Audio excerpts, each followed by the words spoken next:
Hi now for PriceWatch. Natural gas prices spiked in January and into this month as we and much of the country saw a few snaps of brutally cold weather. In fact, Xcel Energy sent out videos like this to some users explaining why their bills were likely so much higher this month, saying both the cost of gas was higher and people were often using more of it to heat their homes because it was so cold.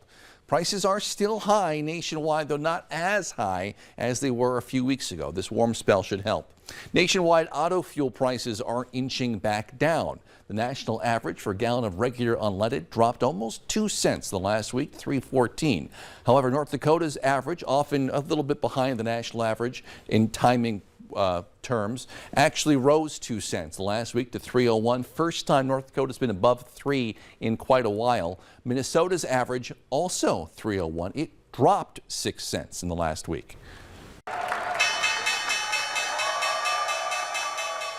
After falling more than 1,000 points last week, the Dow opened this week on a positive note, gaining 33 points, closed at 43,461.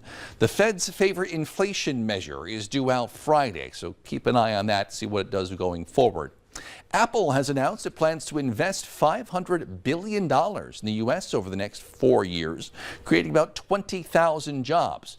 Most of Apple's iPhones right now are manufactured in China. So manufacturing at least some things here would allow them to get around, for some items, President Trump's 10% tariff on all imports from China. Jo-Ann Fabrics is set to close all of its locations following the company's auction sale to a new ownership group. The chain filed for bankruptcy twice in the last year, with plans to keep at least some locations open.